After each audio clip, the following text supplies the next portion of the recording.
အားလုံးပဲမင်္ဂလာပါဒီနေ့ကျွန်တော်တို့ရဲ့ဖုန်းတွေထဲမှာကြောက်စရာကောင်းတဲ့အန္တရာယ်နှစ်ခုဖြစ်တဲ့ phishing နဲ့ spyware တွေအကြောင်းပြောပြပေးမယ်အဲ့ဒါကဘာတွေလဲဘယ်လိုကာကွယ်ရမလဲဆိုတာကိုဇာတ်လမ်းလေးတစ်ပုဒ်နဲ့ရှင်းပြပေးပါမယ်မိုးဆိုတဲ့ကောင်မလေးတစ်ယောက်ရှိတယ်သူကဖုန်းကိုအမြဲသုံးတယ်ဒီနေ့သူ့ဖုန်းထဲကို message တစ်စောင်ရောက်လာတယ်ကောင်းယူပါတယ်သင်ဟာဖုန်းအသစ်တစ်လုံးရဖို့ထိပေါက်သွားပါပြီဒီ link ကိုနှိပ်ပြီးအချက်အလက်ဖြည့်လိုက်ပါမိုးလဲစိတ်လှုပ်ရှားပြီး link ကိုနှိပ်လိုက်တယ်ဒါပေမဲ့အဲဒီ link က phishing link တစ်ခုပါ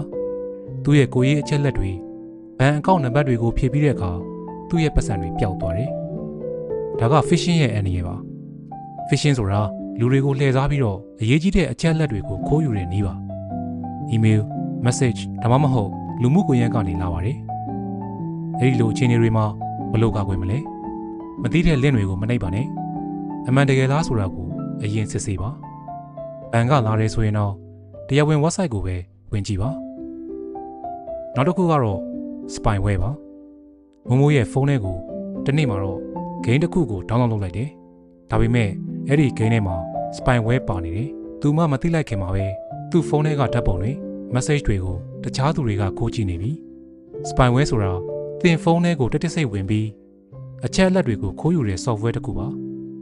အဲ့ဒါကိုဘယ်လိုကာကွယ်မလဲပထမဆုံးယုံကြည်ရတဲ့ App Store ကနေပဲ application တွေကို download လုပ်ပါ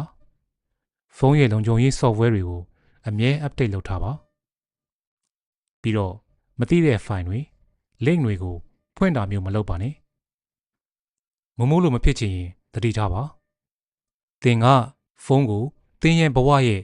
အရေးကြီးတဲ့အစိတ်ပိုင်းတစ်ခုအဖြစ်အသုံးပြုနိုင်ပါတယ်ဒါပေမဲ့သတိမထားရင်အန္တရာယ်လည်းဖြစ်လာနိုင်ပါတယ် phishing နဲ့ spyware ကိုသတိထားပြီးသင်ရဲ့ဖုန်းကိုလုံခြုံအောင်ထားပါဒီဗီဒီယိုကိုချမ်းမြေ့တတ်တယ်ဆိုရင်တော့ like and share လုပ်ပေးပါ